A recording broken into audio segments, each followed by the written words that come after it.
Isang mapagpalang araw sa ating lahat. Ayan, at maulan. May bagyo po dito sa Eastern Samar. Hindi lang po dito. Actually, dadaanan daw po nito ang Bicol region at saka dito sa amin sa Northern Samar, Eastern Samar at papuntang Luzon area. Ayan, kaya ingat po tayo sa mga kababayan natin lalo na sa ganitong panahon. At paghandaan kasi mas okay na yung ready tayo in case na lumakas or kung ano man magkaroon ng storm surge kasi naka warning na po dito sa amin ng 1 to 2 meters daw na storm surge, kaya doble ingat po tayo mga kaponi, lalo na po yung mga mangingisda.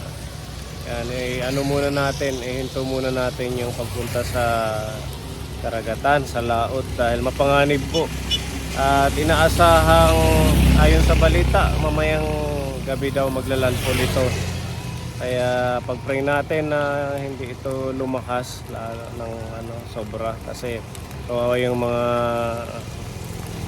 may mga tanim kagaya ni Pepa, yung mga tanim niyang pipino hindi mapapakinabangan pag once mag-continue itong pag-ulan hanggang mamaya kaponi.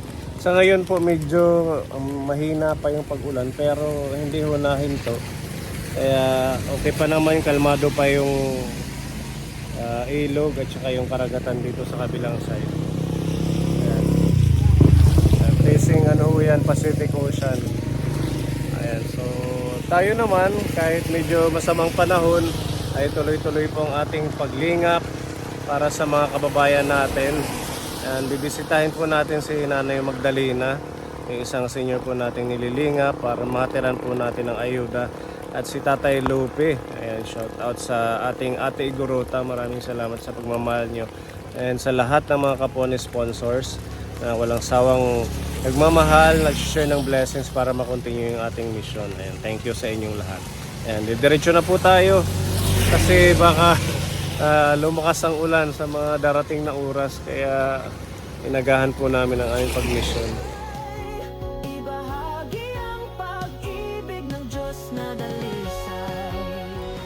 And thank you po pala kay Kuya Donald sa binigay niyong pang snacks saka pang gasolina, at kay Ate Igorota salamat din po.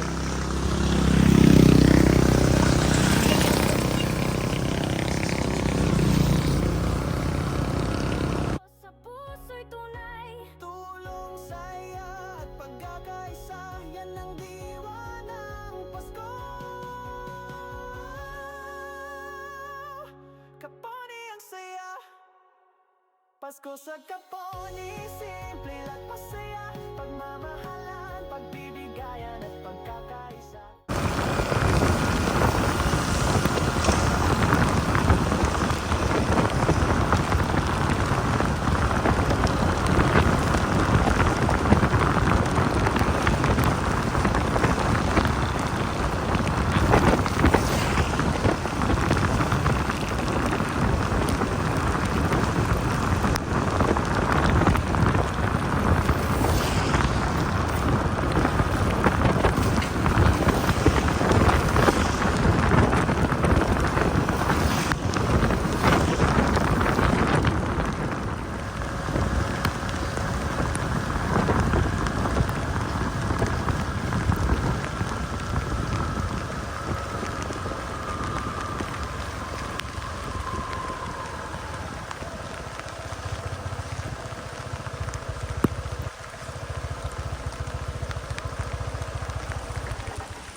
Ang bugas. Marang pipag ito, tita rin ulo. Red alert. Nauwing mo.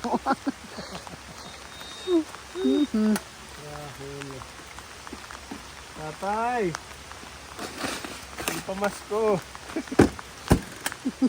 Pamasko sa gitna ng bagyo.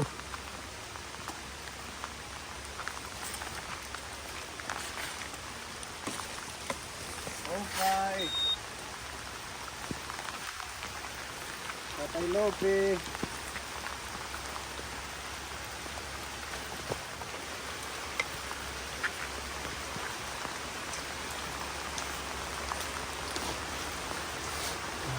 Tutulog si tatay.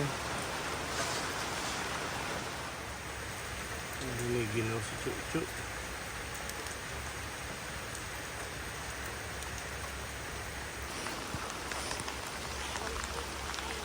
Ha? Wala dyan si Ate Alma?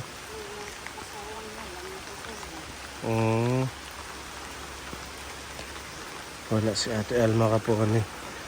Siguro isingin na lang natin si tatay para maibigay natin to. Ate Igorota, wala si Ate Alma.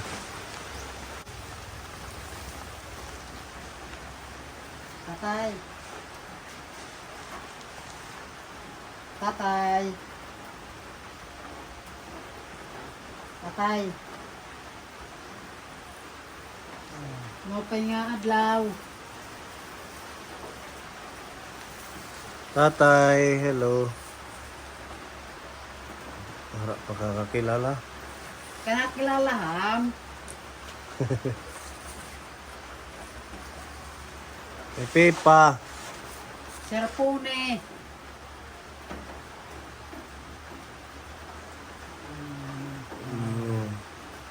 Warahi Ate Alma. Kaya ginising ka na lang namin. Nakoniyas ka. Masakit. Ano mamagay yung kamay niya? Nakala.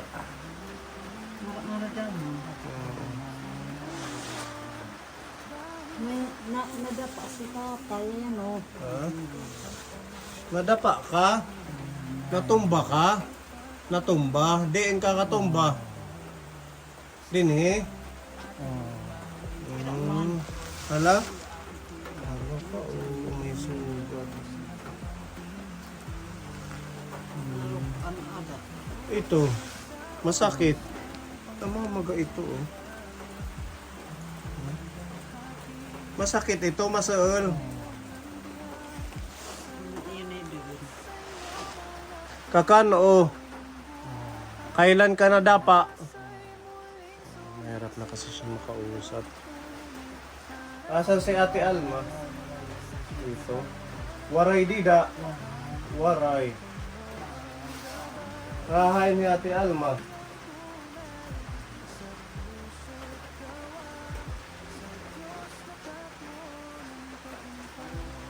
May silip niya. Ha? Kay Ate Alma waray.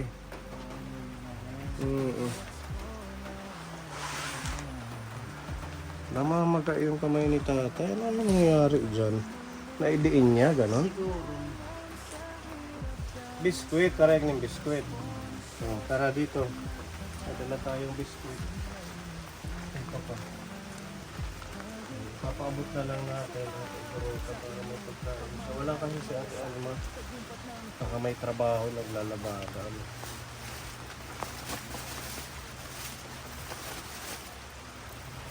Tinapay na lang, may tinapay pa lang.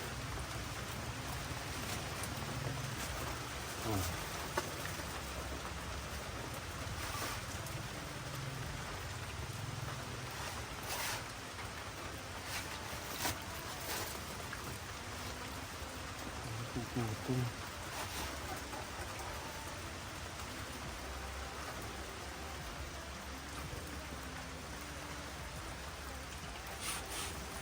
Marami po ito po para meron sa pagkain.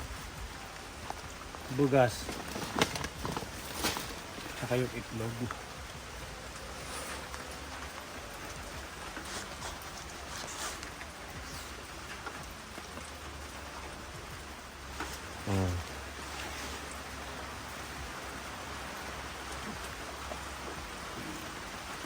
Bunay. Ipaluto na lang kan Ate Alma. Ipaluto ha iya ha. Tapos magpaluto kahin kanin mamaya. Ano? Para meron kang pagkain. Tsaka ito madami naman to. May mga ano dyan, dilata. Dagdag na pagkain ni tatay. Sige, ipasok na lang natin yan. Kaka din naman ha.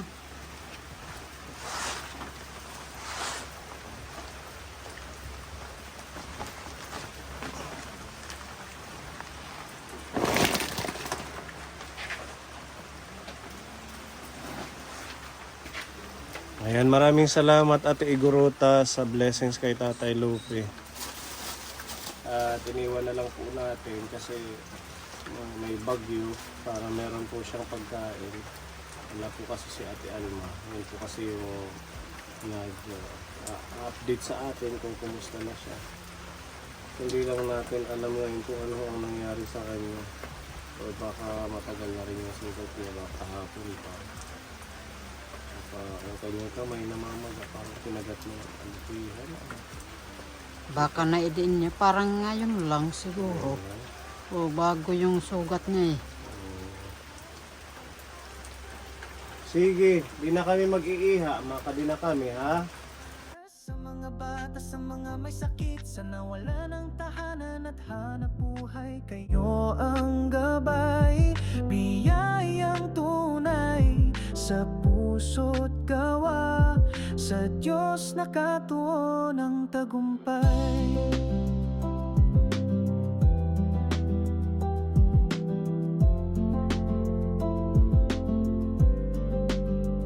Sa bawat scholar na may pangarap, Sura at pagkatatakbo ang nag-iiniihi-akin ka at batok ka sa uma.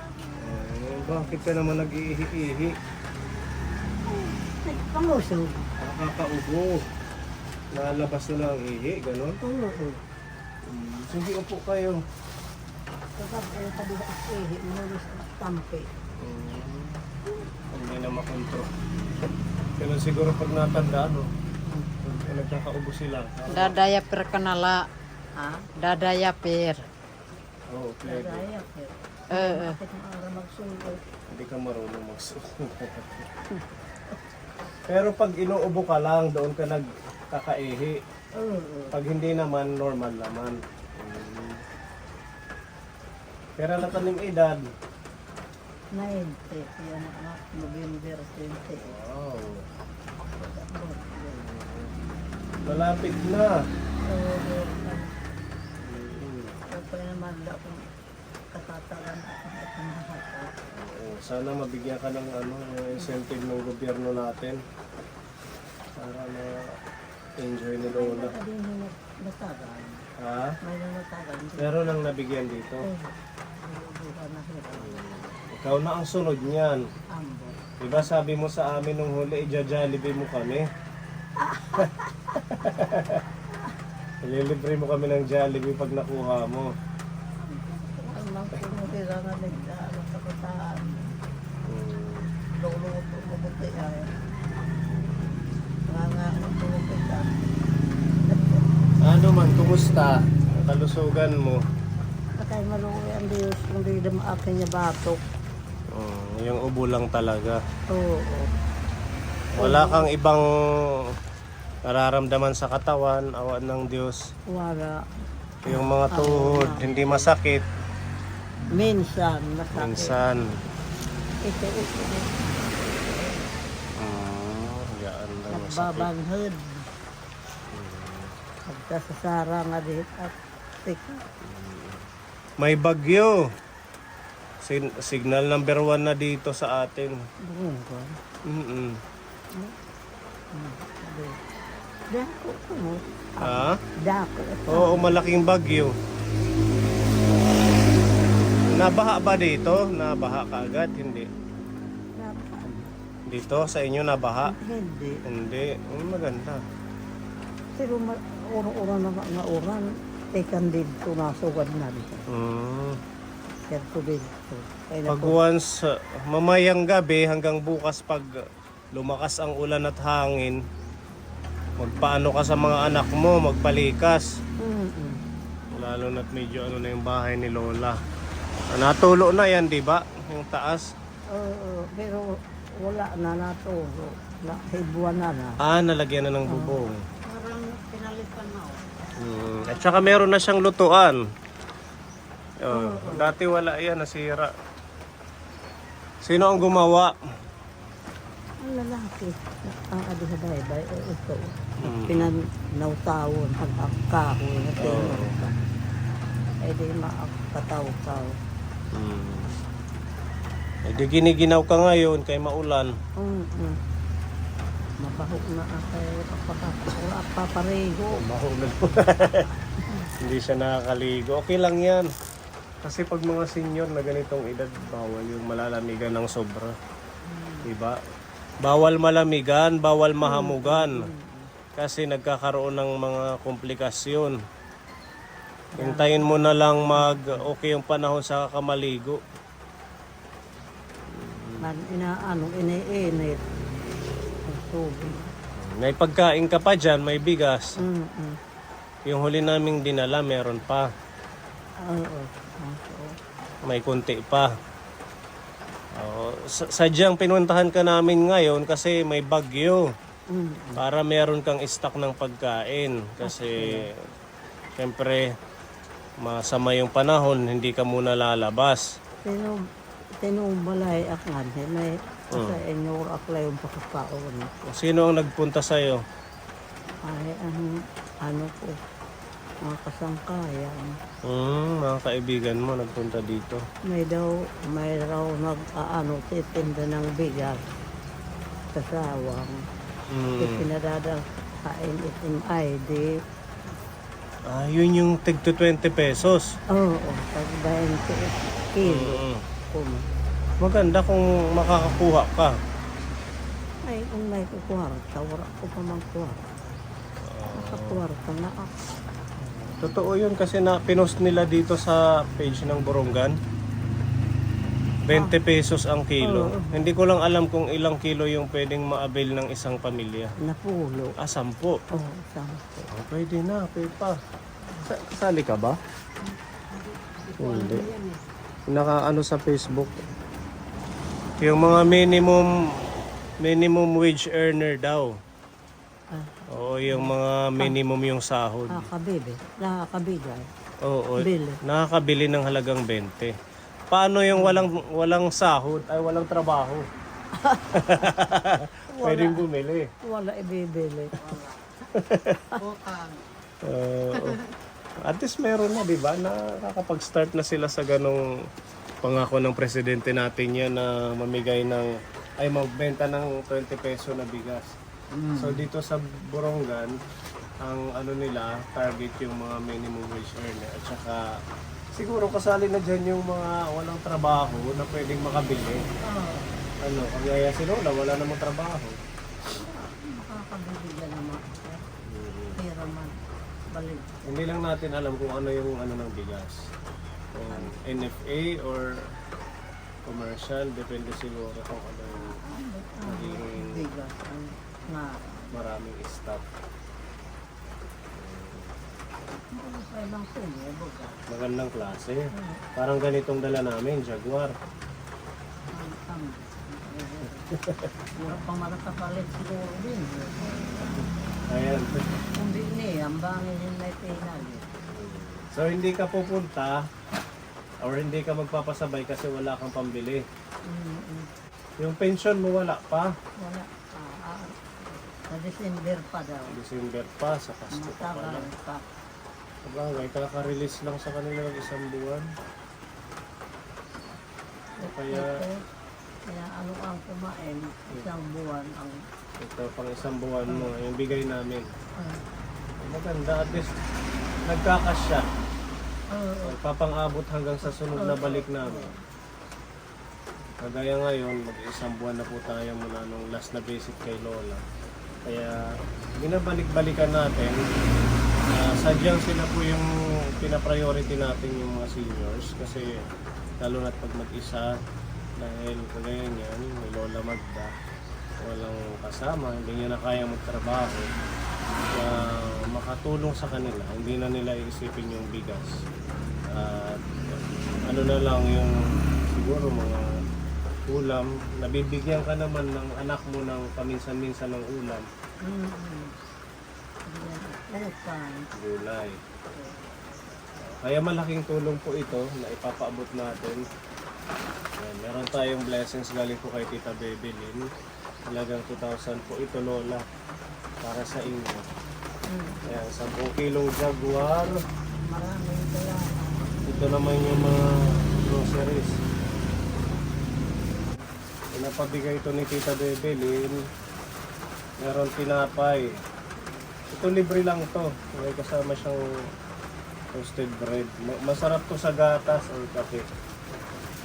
Ayan. At ito naman, mga timplahin mo. Ayan, para hindi mo na iisipin yung pagkain ng ilang araw. May mga oatmeal. Ayan, mga biscuit. Madami po ito para kay Lola. Ayan. At meron tayong itlog. Isang tray na itlog. Para pwede mong lagain lang or ulam. So kahit hindi ka na pumunta doon, hindi ka na magpabili, meron na. Diba? Matagal na hindi ako nakakakita ng burungan. Ha? Matagal na hindi ako nakakakita ng burungan. Hindi ka na miesta sa Hindi ako Burungan? nakakapunta. Sino ang bumibili sa'yo pag Ang mga anak ko, sinasabay na lang nila? hindi ako nila pinaano. Ayan. At least madami to, isang tray na itlog. Salamat po sa blessing. Bigyan na lang kayo ng magandang pangkatauhan. Ayan. At least may pagkain si Lola kahit pa paano ka po ni. At lagay mo na lang to doon, Pepa, baka mabasag. Thank you sa ating Tita Bebelyn sa pagmamahal kay Lola. Kaya din tinapay. May palaman dito, may oatmeal, ikaw nang bahala dyan. Salamat, salamat. Thank you, Mama. Kay Tita Bebelyn, thank you.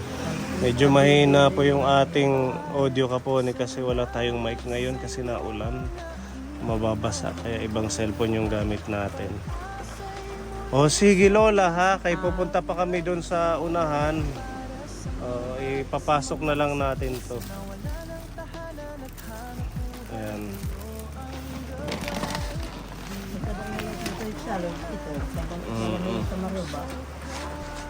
Maraming salamat na sa iyong lahat. Okay, wala pong ano man Lola.